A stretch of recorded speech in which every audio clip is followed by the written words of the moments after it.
Ang diwa ng EDSA, hindi yan nakukuha sa 4 na araw. Ang totoong diwa ng EDSA ay 10 taon. Lumaban ang mga manggagawa, magsasaka, maralita, kabataan upang magkaroon ng mas magandang lipunan. Noong June 15, 1991, pumutok ang Mount Pinatubo. Ngunit hindi yan ang dahilan kung bakit napatalsik ang base militar ng mga Amerikano. Dahil noong September 16, 1991, nagkaroon ng botohan sa Senado at ang resulta, 12 senador ay para sa pagpapatalsik ng mga Amerikano, 11 ang kumukontra. Ngunit hindi yan mararating kung hindi naamas ang Pilipino na lumaban pa noong panahon ni Marcos, kung hindi sila lumabas sa 100,000 protesta upang mapatalsik ang base militar ng mga Amerikano. Ngayon, anong naririnig natin dito sa Tchatcha? At ang Tchatcha, hindi lang ito ang People's Initiative. Merong nakaamba na RBH 6, RBH 7 sa Senado at sa Kongreso. At isa sa gusto nilang gawin, pabalikin ang base militar, papapansahin ang mga armas nuklear, babaguhin nila ang konstitusyon pagkatapos natin pinatalsik ang mga Amerikano. Papayag ba kayo doon?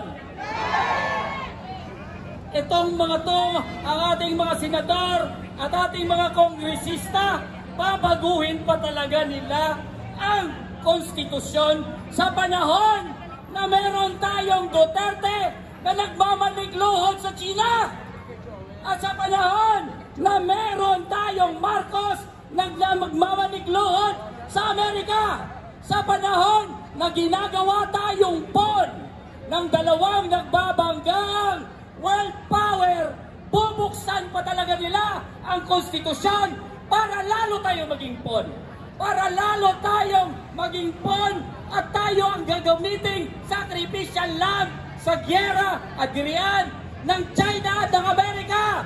At sasabihin natin sa Senado at sa Kongreso, kung kayo'y nababaliw, huwag niyo kaming idamay!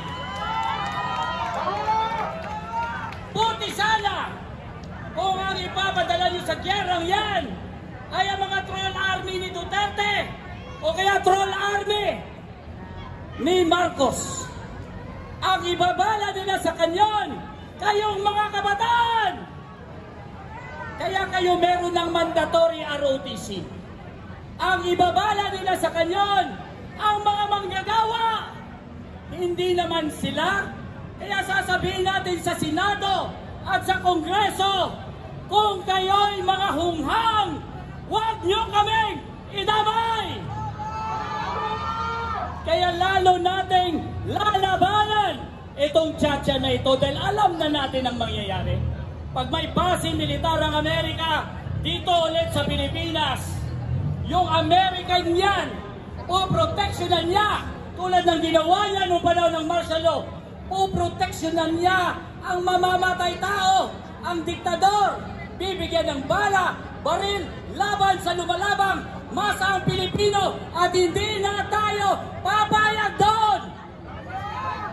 Matagal na ang aspirasyon natin sa isang mas makataong lipunan, kaya tayo nagkaroon ng EDSA. Kailangan nating biguin itong Tchatchang ito. Proteksyonan ang soberenya natin.